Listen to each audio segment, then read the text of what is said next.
ಜ್ಞಾನ ಪ್ರಥಮ ಬಾರಿ ಶಾಸಕನಾದಾಗ ನಿಮ್ಮ ಒಂದು ಬೇಡಿಕೆಯ ಮೇರೆಗೆ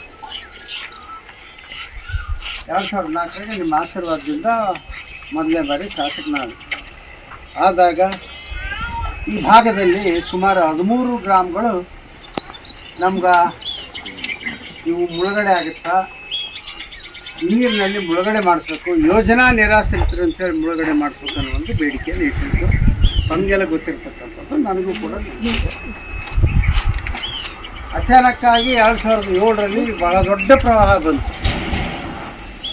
ಬಂದಾಗ ಸುರಡಿಗಿ ಕಟಗೂರಿನಿಂದ ಹಿಡಿದು ಕಟಗೂರಿನಿಂದ ಪ್ರಾರಂಭವಾಗಿ ನನ್ನ ಕ್ಷೇತ್ರದಲ್ಲಿ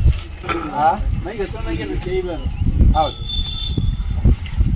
ಅದು ಸರಿ ಕರೆಂಟ್ ಅಂತ ನುಗ್ಗಿದ್ದಾರೆ ನೋಡ್ರಿ ಸಾಹೇಬ್ರ, ಸ್ವಲ್ಪ ಹೇಳ್ರಿ. ರಾತ್ರಿ ಅವ್ರು ಕರ್ಕೊಂಬಂದಿಲ್ಲ ಮನಸ್ಬೇಕಾಯ್ತು ಅವ್ರು ಸಾಹೇಬ್ಗಳು ಚರ್ಚೆ ಆಗಲಿ. ವಿಷಯಾಂತರ ಆಗುತ್ತಾ ನಾವು ನೀವು ಈಗ 288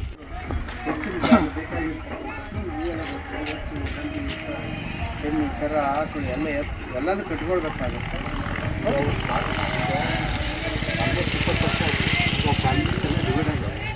ಮತ್ತು ಈ ಮೊದಲಂಗೆ ಸಣ್ಣ ಮನೆ ಕಟ್ಕೊಂಡು ಇರೋಕ್ಕೆ ಯಾವುದು ಹೀಗಾಗಿ ನಮಗೆ ಪ್ಲಾಟ್ ಸೈಜ್ ಭಾಳ ಇದು ಏನಾಗುತ್ತೆ ಅಂದ್ರೆ ಸರ್ಕಾರದ ಪಾಲಿಸಿ. ಇದ್ರ ಬಗ್ಗೆ ನಾನೇನು ಆಶ್ವಾಸನೆ ಕೊಡೋಕ್ಕಾಗೋದಿಲ್ಲ. ಆದರೆ ಈಗ ನಾನು ಸಂಬಂಧಪಟ್ಟ ಅಧಿಕಾರಿಗಳಿಗೆ ಭೇಟಿಯಾಗಿ ನಿಮ್ಮ ನ್ಯಾಯಯುತವಾದ ಬೇಡಿಕೆಯನ್ನು ಅವರ ಮುಂದೆ ಅವರ ಗಮನಕ್ಕೆ ತಂದು ಇದನ್ನು ಮಾಡಿಕೊಡ್ರಿ ಅನ್ನೋ ಒಂದು ಒತ್ತಾಯವನ್ನು ನಾನೇ ಸ್ವತಃ ಹೋಗಿ ಮಾಡ್ತೀನಿ. ಬೇಕಾದ್ರೆ ನನ್ನ ಜೊತೆಗೆ ಯಾರು 4 ಮಂದಿ ಬರ್ತಿದ್ರು ಬರ್ರಿ, ಇಲ್ಲ ಬೆಂಗಳೂರಿಗೆ ಯಾರು ನಾನು ಹೋಗ್ತೇನೆ, ನಾನೇ ಸ್ವತಃ ಹೋಗ್ತೀನಿ, ಅಲ್ಲಿ ಕುಂತು ಮಾತಾಡ್ತೀನಿ MD ಆಮೇಲೆ ಸಂಬಂಧಪಟ್ಟ ರೆವಿನ್ಯೂ ಸೆಕ್ರೆಟರಿ ಅವರಿಗೆ ಕೂಡ ಮಾತಾಡ್ತೀನಿ. ಈ ಒಂದು ನ್ಯಾಯಯುತವಾದ ಬೇಡಿಕೆ ಪತ್ರವನ್ನು ಅವ್ರಿಗೆ ಕೊಟ್ಟು ಮನವರಿಕೆ ಮಾಡ್ತಕ್ಕಂಥ ಕೆಲಸವನ್ನು ನಾನು ಮಾಡ್ತೀನಿ. ಸಾಧ್ಯ ಆದರೆ ನನ್ನ ಜೊತೆ ನೀವು ಬರ್ತಿದ್ರೆ ನಾನು ಸೋಮವಾರದ ನಂತರ ಬೆಂಗಳೂರಿಗೆ ಯಾರು ಬೇಡಿ, ಅದು ಸುಮ್ಮನೆ ಅನ್ನಸರಿ ಖರ್ಚು ಮಾಡ್ಕೊಂಡು ಬರೋದು ಬೇಡ. ಬರ್ತಿದ್ರು ಒಬ್ರಿಬ್ಬರು ಬರ್ರಿ, ಯಾರಾದರೂ ಬರ್ಬೋದು, ನನಗೆ ಅವ್ರು ಇವರು ಅಂತಿಲ್ಲ. ನಾನು ಯಾವತ್ತೂ ಕೂಡ ಜನರ ಸಂಕಷ್ಟಗಳಿಗೆ ಸ್ಪಂದನೆ ಮಾಡ್ತಕ್ಕಂಥವನು. ನನ್ನ ಅವಧಿಯಲ್ಲಿ, ನನ್ನ ಕಾಲದಲ್ಲಿ, ನಮ್ಮ ಅಧಿಕಾರದ ಅವಧಿಯಲ್ಲಿ ನಾನೇನು ವ್ಯವಸ್ಥೆ ಮಾಡಬೇಕಾಗಿತ್ತು ಪ್ರಾಮಾಣಿಕವಾಗಿ ಮಾಡ್ತಕ್ಕಂಥ ಕೆಲಸವನ್ನು ನಾನು ಹೇಳಿದ್ನಲ್ಲ. ಇದನ್ನು ಮುಳುಗಡೆ ಮಾಡಿದ್ದೆ ನಮ್ಮ ಸರ್ಕಾರ, ನಾನು ನಮ್ಮ ಅವಧಿಯಲ್ಲಿ. ಅದೆಲ್ಲ ತಮಗೆಲ್ಲ ಗೊತ್ತಿರ್ತಕ್ಕಂಥದ್ದು. ಈಗಲೂ ಕೂಡ ಯಾರಾದರೂ ಇವತ್ತೇ ಈಗ ಅಲ್ಲಿ ಹೋಗಿ ಆಫೀಸ್ನಾಗ ಐತಾರೆ ಸ್ಪೆಷಾಲಿಟಿ ಆಫೀಸ್ ಇನ್ನೂ ತಕ್ಕ ಸಹಿ ಇಲ್ಲ.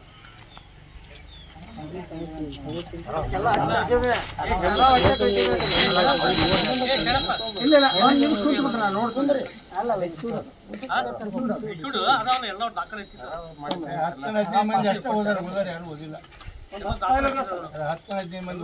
ಅವ್ರಿಗೆ ಭೇಟಿ ಆಗ್ತೇನೆ. ಈ ಮನವಿನ ತೊಗೊಂಡೋಗಿ ಭೇಟಿ ಆಗ್ತೇನೆ.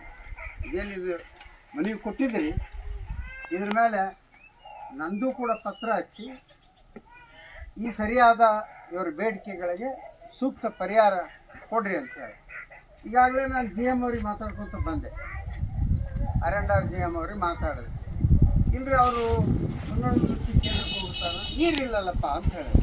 ಇಲ್ಲರಿ ನೀವು ಎಲ್ಲ ರೆಡಿ ಐತೆ, ಆದ್ರೆ ಇವರು ಅರಣ್ಯ ಇಲಾಖೆಯವರು ಸಸಿ ಹಚ್ಚಲಿಕ್ಕೆ ಹೋದಾಗ ಅದನ್ನು ತೋಡಿ ಪೈಪ್ ಹೊಡೆದಾರ ಅನ್ನೋ ಒಂದು ಆಪಾದನೆಯನ್ನು ಮಾಡಿದರು. ಯಾವ ಇಲಾಖೆಯವರೇ ಇಲ್ಲ, ಅರಣ್ಯದಲ್ಲಿ, ಜೀವರಲ್ಲಿ, ಜೈವರಲ್ಲಿ, ಇನ್ನೊಬ್ಬರಲ್ಲಿ, ಮನೋಬ್ಬರಲ್ಲಿ ಆಗಿರ್ತಕ್ಕಂಥ ವ್ಯವಸ್ಥೆಯನ್ನು ಯಾರು ಹಾಳು ಮಾಡಿರ್ತಾರೆ ಅವರೇ ರಿಪೇರಿ ಅವ್ರ ಕಡೆ ಯಾಕೆ ಮಾಡಿಸ್ಬೇಕು, ನೋಟಿಸ್ ಕೊಡ್ರಿ ಅಂತ ಹೇಳಿದ್ದು. ನಾನು ಈಗ ಎಷ್ಟು ಬರೋದ ಮಾತಾಡ್ತಾನೆ ಬಂದೆ, R&R GM ಅವ್ರ ಜೊತೆ ಮಾತಾಡ್ತಾನೆ ಬಂದೆ. ಒಂದು ಎರಡನೇದೇನಪ್ಪ ಅಂದ್ರೆ ಇಲ್ಲಿ ಇದ್ದಲಿಗಿ ಪುನರ್ವಸತಿ ಕೇಂದ್ರಕ್ಕಾಗಿ 110 KV ಸ್ಟೇಷನನ್ನು ನಮ್ಮ ಅವಧಿಯಲ್ಲೇ ರೆಕಮೆಂಡ್ ಮಾಡಿ ಅದನ್ನು ಮಾಡಿರಿ ಅಂತೇಳಿ ಮಂಜೂರು ಮಾಡಿ ಕಳಿಸಿರ್ತಕ್ಕಂಥದ್ದು ಈಗೆಲ್ಲ ಗೊತ್ತಿರ್ತಕ್ಕಂಥದ್ದು. ಯಾಕೆ ಹೇಳಿದ್ರು ಅಂದ್ರೆ ಹೇಳ್ರಿ ಜಾಗ ಇಲ್ಲ, ಅದ್ರ ಜಾಗ ಊರಲ್ಲೇ ಐತಿ. ಆ ಸುಡುಗಾಡಿಗಿಟ್ಟು ಜಾಗ ನೀವು ತೊಗೊಳ್ರಿ, ಕೇಳಿದಾರು ಸುಡುಗಾಡಿಗೆ ಬೇರೆ ಕೊಡ್ತೀವಿ ಅಂತೇಳಿ ಯಾರು ರೈತರಿದ್ರು ಆ ರೈತರ ಕಡೆಯಿಂದ ಒಪ್ಪಿಗೆ ಪತ್ರನೂ ಕೂಡ ಕಮಲದ ಜನ ರೈತರ ಕಡೆಯಿಂದ ಒಪ್ಪಿಗೆ ಪತ್ರ ಕೂಡ ಕೊಡಿಸಿರ್ತಕ್ಕಂಥ ಅಲ್ಲ ಇರಲಿ ಸರ್ವೆ ನಂಬರಲ್ಲಿ ಕೊಟ್ಟರಲ್ಲ ಅವ್ರು ಒಪ್ಪಿಗೆ ಪತ್ರ ನಾವು ಕೊಡ್ತೀವಿ ಅಂತೇಳಿ ಕೊಟ್ಟ ಅಲ್ಲಿ ಸುಡುಗಾಡು ಆಗಲಿ ಇಲ್ಲಿ ಅದ್ರ ಸಲುವಾಗಿ ಇಟ್ಟಂಥ ಜಾಗದಾಗ ಹೇಳ್ತಾರೆ ನೀವು ಹೋಗಿ ನಿಮ್ಮ ಅಹವಾಲನ್ನು ಕೊಡಲಿಕ್ಕೆ ಅವಕಾಶ ಮಾಡಿಸ್ಕೊಡ್ತೀವಿ. ಒಂದೇ ಎರಡನೇದ್ದು, ಈಗ ನೀವು 1-4 ಲಕ್ಷ ಕೇಳಕತ್ತೀರಿ. ನಿಮ್ಮ ನ್ಯಾಯಯುತವಾದ ಬೇಡಿಕೆಯನ್ನು ಅಲ್ಲಿ ಸಲ್ಲಿಸಲಿಕ್ಕೆ ನಾನು ಆಗಲೇ ಹೇಳಿದಾಗೆ ನೀವು ಬನ್ನಿ, ನಾನು ಹೋಗ್ತೀನಿ, ಹೋಗೋಣ, ಕೇಳೋಣ. ಇದು ಯಾಕಂದ್ರೆ ಸರ್ಕಾರದ ಪಾಲಿಸಿ ಇದೆ. ಆ ಸರ್ಕಾರದ ಪಾಲಿಸಿ ಸಂಪೂರ್ಣ ತಿದ್ದುಪಡಿ ಆಗುವವರೆಗೆ ಯಾರು ಏನು ಮಾಡೋಕ್ಕಾಗಲ್ಲ. ಇದು ನಿಮ್ಮ ಗಮನದಲ್ಲಿ.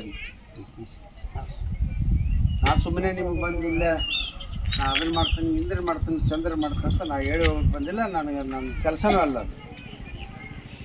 ನಾನೇನು ಮಾಡಬಲ್ಲೆ, ನಾವೇನು ನಿಮ್ಗೆ ಸಹಾಯ ಮಾಡಬಲ್ಲೆ, ಏನು ನಿಮ್ಮ ಹೋರಾಟಕ್ಕೆ ನಾನು ಬೆಂಬಲವನ್ನು ಕೊಡೋದಲ್ಲ, ಅದನ್ನು ಮಾತ್ರ ಹೇಳಲಿಕ್ಕೆ ಸಾಧ್ಯ. ಆದ್ದರಿಂದ ನಾನು ಕೂಡ ನಿಮ್ಮ ಜೊತೆಯಲ್ಲಿ ಹೋರಾಟದಲ್ಲಿ ಭಾಗವಹಿಸಿ ನಾನು ತಯಾರು ನಾನು ನಿಮ್ಮ ಹೋರಾಟದಲ್ಲಿ ನಿಮ್ಮ ಹೋರಾಟಕ್ಕೆ ಬೆಂಬಲ ವ್ಯಕ್ತಪಡಿಸಿ ನಿಮ್ಮ ನ್ಯಾಯಯುತವಾದಂಥ ಒಂದು ಹೋರಾಟ ಗೊತ್ತಿದೆ ನನಗೆ. ಈ ಶೆಡ್ನಲ್ಲಿರ್ತಕ್ಕಂಥ ಪರಿಸ್ಥಿತಿ, ಬಿಸಿಲಿನಲ್ಲಿ ಸುಟ್ಟು ಹೋಗಿದ್ದೀವಿ, ಮಳೆಯಲ್ಲಿ ನೆಂದು ಹೋಗಿದ್ದೀವಿ, ಚಳಿಯಲ್ಲಿ ನಡುಗೋಗಿದ್ದೀವಿ ಅಂತೇಳಿ ಆಗಲೇ ವಿಷಯ ಪ್ರಸ್ತಾವ ಮಾಡಿರ್ತಕ್ಕಂಥ ಸಂದರ್ಭದಲ್ಲಿ ಹೇಳಿದರೆ ಅದೆಲ್ಲ ಕೂಡ ನನಗೆ ಗೊತ್ತಿರ್ತಕ್ಕಂಥದ್ದು.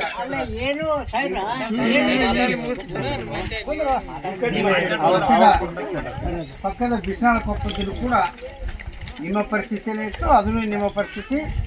ಈಗಾಗಲೇ ಅವರು ಹಕ್ಕುಪತ್ರ ಕೊಟ್ಟು ಈಗ ಆಲ್ರೆಡಿ ಅವರು ಹೋಗಿದ್ದಾರೆ. ಏನೋ ಶೆಡ್ ಹಾಕ್ಕೊಂಡಿದ್ದಾರೋ ಅಥವಾ ಏನು ಮನೆ ಕಟ್ಕೊಂಡಿದ್ದಾರೋ ಒಟ್ಟು ಈಗ ಅವರು ಒಂದು ಸರಿಯಾಗಿ ಮಾಡಿಕೊಂಡು ಆ ಜಾಗ ಖಾಲಿ, ಅದೇ ಹೇಳಿದೆ, ಆ ಜಾಗ ಖಾಲಿ ಮಾಡಿದ್ರೆ ನೀವು ಮಾಡಿ. ಆದ್ದರಿಂದ ನಾವು ನಿಮ್ಮಲ್ಲಿ ವಿನಂತಿ ಮಾಡ್ಕೊಳ್ಳೋದಿಷ್ಟ, ನಾನು ಹೇಳೋದಿಷ್ಟ, ಈ ಶೆಡ್ಡನ್ನು ಬಹುಶಃ ನನಗೆ ನೆನಪಿರೋ ಮಟ್ಟಿಗೆ ಇದೆಯಾ ನಾನೇ ಹಾಕ್ಸಿದ್ದು, ನನ್ನ ಅವಧಿಯಲ್ಲಿ ಹಾಕ್ಸಿರ್ತಕ್ಕಂಥ ಇದನ್ನು 2 ಬಾರಿ ರಿಪೇರಿ ಮಾಡಿದ್ದು ನಾನು ಅಂತ ನಾನು ಹೇಳ್ತೇನೆ, ನಾನು ಮಾಡ್ತೀನಿ. ನಿಮ್ಮ ಬೇಡಿಕೆ ಏನಂತೆ, ನೀವು ಅಲ್ಲಿಗೆ ಜಾಗ ಕೊಡ್ರಿ, ಅಲ್ಲಿ ನಮ್ಮನ್ನು ಸ್ಥಳಾಂತರ ಮಾಡಿ ಅಲ್ಲಿ ಶೆಡ್ ಹಾಕಿಕೊಡ್ರಿ ಅನ್ನೋದು ನಿಮಗೆ ನ್ಯಾಯಯುತವಾದ ಬೇಡಿಕೆ. ಅದರದ್ದೇನು ಅಂತ ಕೇಳಿದ್ರೆ ನಿಮಗೆ ಬೆಂಬಲ, ನನ್ನ ಬೆಂಬಲನೂ ಕೂಡ ನಿಮಗೆ. ಆದರೆ ಅಧಿಕಾರಿಗಳ ಜೊತೆ ನಾನು ಮಾತನಾಡಿ ನಿಮ್ಗೆ ಕೆಲವು ಮಾಹಿತಿಗಳನ್ನು ನಾನು ಕೊಡಬಲ್ಲೆ ವಿನ ಅಧಿಕಾರ ಚಲಾಯಿಸಿ ನೀನು ಹೀಗೆ ಮಾಡು ಅಂತೇಳಿ ನಿರ್ದೇಶನ ಕೊಡೋ ಶಕ್ತಿ ನನ್ನ ಕೈಗೆ ನೀವು ಕೊಟ್ಟಿಲ್ಲ. ಅಲ್ಲ, ನೀವಂದ್ರೆ ಇಡೀ ಕ್ಷೇತ್ರದ ನಿಮ್ಗೆ ಅಷ್ಟ ಅಲ್ಲ, ನಾನು ಹೇಳಕ್ಕೆ.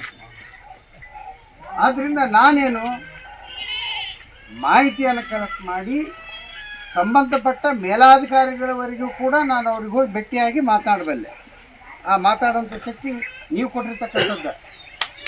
ಒಬ್ಬ ನಾನು ಈ ಕ್ಷೇತ್ರದ ಮಾಜಿ ಶಾಸಕನಾಗಿ ನಾನೇನು ಕರ್ತವ್ಯ ನಿರ್ವಹಿಸಬೇಕು ಅದನ್ನು ಮಾಡ್ತೀನಿ.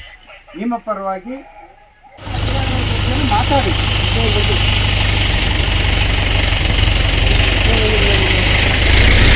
ನಾನು ಮಾತಾಡ್ತಾ ಬಂದು ಮಾಹಿತಿ ತಗೊಳ್ತಾರೆ. ಸುಮಾರು ಈಗ 600 ಹಕ್ಕುಪತ್ರಗಳನ್ನು ಈ ಬಿಲ್ವಿಂಗ್ ಗ್ರಾಮದಲ್ಲಿ ಕೊಟ್ಟಿದ್ದೀವಿ ನನಗಿರೋ ಮಾಹಿತಿ ಪ್ರಕಾರ.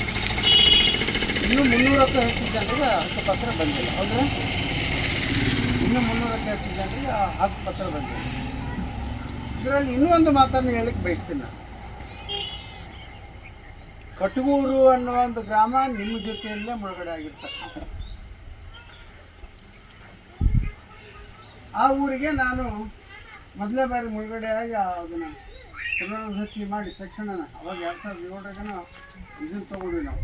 ಅಲ್ಲಿ ಭೂಮಿ ಖರೀದಿ ಮಾಡಿ ಸರ್ಕಾರದಿಂದ ಅಲ್ಲಿ ಪುನರ್ವಸತಿ ಮಾಡಲಿಕ್ಕೆ ವ್ಯವಸ್ಥೆ ಮಾಡಿ ತಕ್ಷಣ ಅಲ್ಲಿ ನಾವು ಆಗಿರ್ತಕ್ಕಂಥ ಕಾನೂನಿನ ಪ್ರಕಾರ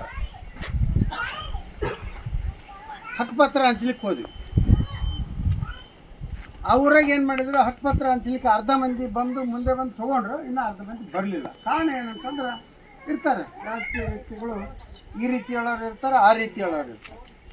ನಾವೊಂದ ಮತ್ತೆ ಹೇಳಿದ್ದೆ, ನನ್ನ ಕೈಲಿ ಏನು ಸಾಧ್ಯತೆ ಐತೆ ಅದನ್ನು ಮಾಡ್ತಾಯಿದ್ದೀನಿ, ಆದ್ದರಿಂದ ನೀವು ತೊಗೊಳ್ರಿ ಅಂತ ಹೇಳಿದ್ರೆ, ಇಲ್ಲರಿ 64 ಕೊಡೋಕ್ಕೂ ಯಶಸ್ಸು ಕೊಡಬೇಕು ಅಂತೇಳಿ ಏನೇನು ಬೇಡಿಕೆ ಇತ್ತು, ಅವತ್ತು ಆಗಲಿಲ್ಲ.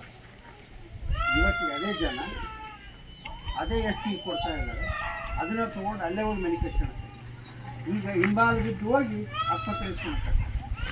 ಮತ್ತು ಅಷ್ಟೇ ಅಲ್ಲ, ಅಲ್ಲಿ ಪುನರ್ವಸತಿ ಅಧಿಕಾರಿಗಳ ಹತ್ರ ಹೋಗಿ ಅವ್ರಿಗೆ ಏನೇನು ವ್ಯವಸ್ಥೆ ಮಾಡೋಕ್ಕೆ ನಿರ್ಲಕ್ಷ್ಯದಿಂದ ಅವತ್ತು ಕೆಲವರು ಅಲ್ಲಿ FR ಮೆಂಬರ್ ಮನೆ ಕಟ್ಕೊಂಡ್ರು ಸುಮ್ಮನೆ ಕೂತ್ಬಿಟ್ರು. ಅದು ಆಮೇಲೆ ಈಗ ಮುಳುಗಡೆ ಆಗಿ ಲೆಕ್ಕ ತೊಗೊಂಡಾಗ ಅದು FR ಮೆಂಬರ್ ಪಂಚಾಯತಿಯಲ್ಲಿ ಬೇಕಾದಂಥ ರೆಕಾರ್ಡ್ನಲ್ಲಿ ನಿಮ್ಮ ಮನೆಗಳ ಹೆಸರಿಲ್ಲ, ನಿಮ್ಮ ಮನೆ ಮಾಲೀಕರು ಯಾರಿದ್ದೀರಿ ಅವ್ರ ಹೆಸರಿಲ್ಲ, ಮನೆ ನಂಬರ್ ಇಲ್ಲ.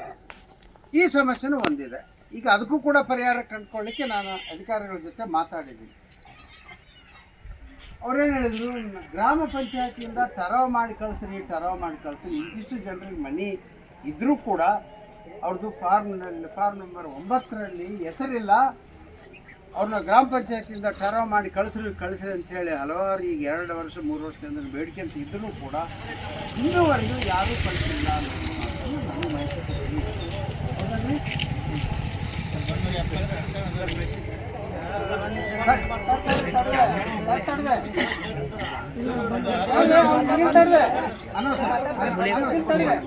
ಇಲ್ಲಿ ಸೋಗ್ತಾರೆ ಅವ್ರೊಬ್ಬರು ಮಾತಾಡಲ್ಲ, ಅವ್ರು ಮಾತಾಡ್ತಾರೆ. ಈಗ ಟರೋ ಬಂದ್ರು ಟರೋ ಕೇಳ್ತಾರೆ 9 ಬುಕ್ನಾಗೂ ಹೆಸರು ಐತೆ, ಇನ್ನೂ ತಕ ಇಲ್ಲ. ಅಲ್ಲ, 9 ನಂಬರ್ ಬುಕ್ನಾಗ ಹೆಸರಿದ್ರೆ ಅವ್ರು ಅಪ್ ಕೊಡ್ತಾರೆ. ಅವ್ರ ಪ್ರಾಬ್ಲಮ್ ನಾನು ಪಂಚಾಯತ್ ಮೆಂಬರ್ ಇದ್ದ ಅದು ಏನಾಗಿದೆ ಅಂದರೆ 2008 ನೋಟಿಫಿಕೇಶನ್ ಆಗುವ 3 ವರ್ಷ ಮುಂಚಿನ ಮೊದಲಾದ ಪಟ್ಟಿಗಳಿಂದ ಹೆಸರು ವಿಶ್ರಾಂತವನ್ನು ಮಾತ್ರ ಅವಶ್ಯಕತೆ ಕೊಡ್ತಾ ಇದೆ. 9 ನಂಬರ್ ರಿಜಿಸ್ಟ್ರಲ್ಲಿ ಈವರೆಗೂ ಈ ಭಾಗದಲ್ಲಿ ದನ್ನೂರಿನಿಂದ ಮೇಲ್ಗಡೆ MITಯಿಂದ ಹಿಡಿದು ಇಲ್ಲಿ ಚಿತ್ರಗಿ ಮತ್ತು ಗಂಗೂರುವರೆಗೂ ಎಲ್ಲ ಗ್ರಾಮಗಳು, ನಿಮ್ಮೂರು ಇದ್ದಲಿಗಿ ಗ್ರಾಮ ಹಿಡ್ಕೊಂಡು ಬಿಸ್ನಾಳಕೊಪ್ಪ ಗ್ರಾಮ ಹಿಡ್ಕೊಂಡು ಎಲ್ಲ ಗ್ರಾಮಗಳು ಸಂಪೂರ್ಣವಾಗಿ ನೀರಿನಲ್ಲಿ ಮುಳುಗಡೆಯಾಗಿ ನಿಮ್ಮನ್ನು ಹಲವಾರು ತಿಂಗಳ 1-1.5 ತಿಂಗಳ ಕಾಲ ಶಾಲೆಯಲ್ಲಿ ನಿಮ್ಮನ್ನು ತಗಲಿಕ್ಕೆ ವ್ಯವಸ್ಥೆ ಮಾಡಿಸಿ, ಅದಾದ ನಂತರ ಈ ಸದ್ಯ ತಾತ್ಕಾಲಿಕ ಪರಿಹಾರ ಏನಪ್ಪ, ಯಾವ ಸಂದರ್ಭದಲ್ಲಿ ಏನು ಬರುತ್ತೋ ಗೊತ್ತಿಲ್ಲ. ಅವೆಲ್ಲ ನೀರು ಹೊತ್ತಿದ್ರಿಂದ ಅವು ಮಣ್ಣಿನೂ ಕೂಡ ಅದ್ರಾಗಿರೋದ್ರಿಂದ ಅದರಲ್ಲಿ ಅಲ್ಲಿ ಹೋಗಿ ಮತ್ತೆ ವಾಪಸ್ ಹೋದ್ರೆ, ನೀರು ಇಳಿದ ಮೇಲೆ ವಾಪಸ್ ಹೋದ್ರೆ ಅವು ಮನೆ ಬಿದ್ದು ಪ್ರಾಣಕ್ಕೆ ಅಪಾಯ ಆಗುತ್ತಂತನ ಇವತ್ತು ಸುಮಾರು ಎಷ್ಟು 300 ಚಿಲ್ಲರದವು 350ಕ್ಕೂ ಹೆಚ್ಚು ಶೆಡ್ಗಳನ್ನು, ಆಮೇಲೆ ಬಿಸ್ನಾಳಕೊಪ್ಪದಲ್ಲಿ ಕೂಡ ಸುಮಾರು ಅಲ್ಲೂ ಕೂಡ ಒಂದು 200 ಶೆಡ್ಗಳನ್ನು ನಿರ್ಮಾಣ ಮಾಡಿ ಅವತ್ತೇನಾಯಿತು, ತಾತ್ಕಾಲಿಕವಾದ ಒಂದು ಪರಿಹಾರವನ್ನು ಕಂಡುಕೊಂಡು ಯಡಿಯೂರಪ್ಪನವರು ಮುಖ್ಯಮಂತ್ರಿಗಳಿದ್ದಾಗ ಈ ಭಾಗದ 13 ಗ್ರಾಮಗಳನ್ನು ಯೋಜನಾ ನಿರಾಶ್ರಿತರು ಅಂತ ಹೇಳಿ ನಾವು ಮುಳುಗಡೆ ಮಾಡಿ ಅವ್ರಿಗೆ ಪರಿಹಾರ ಕೊಡಬೇಕು, ಅವರಿಗೆ ಪುನರ್ವಸತಿ ಕೇಂದ್ರಗಳನ್ನು ಸ್ಥಾಪನೆ ಮಾಡಿಕೊಡ್ಬೇಕು ಅಂಥೇಳಿ ನಮ್ಮ ಒತ್ತಾಯದ ಪ್ರಕಾರ ನಿಮ್ಮ 13 ಗ್ರಾಮಗಳನ್ನು ಈಗೇನು ನೀವೇನು ಹೇಳಿದ್ದೀರಿ, ಇದ್ದಲಿಗಿ, ಕಮದತ್ತು, ಅಡ್ಯಾಳ, ಅನುಪಟ್ಟಿ, ಕೆಸರಪಟ್ಟಿ, ಹೊರಗೋಡದಿನಿ, ಕೆಂಗಲ್, ಕಡಪಟ್ಟಿ, ಕದಗಲ್ಲು, ಎಮ್ಮೆಟ್ಟಿ ಮತ್ತು ಕೊಪ್ಪ ಆ ಗ್ರಾಮನು ಸೇರಿಸಿ ಒಟ್ಟು 13 ಗ್ರಾಮಗಳನ್ನು, ಕೆಸರಪಟ್ಟಿ ಅನ್ನೋ ಒಂದು ಗ್ರಾಮ ಇತ್ತು, ಆ ಗ್ರಾಮನೂ ಕೂಡ ಆ ಊರು ಸಂಪೂರ್ಣ ನೀರಾಗಿ ಮುಳುಗಡೆ ಆದರೂ ಕೂಡ ಅವ್ರಿಗೆ ಮುಳುಗಡೆ ಅಂತ ಮಾಡಿರಲಿಲ್ಲ.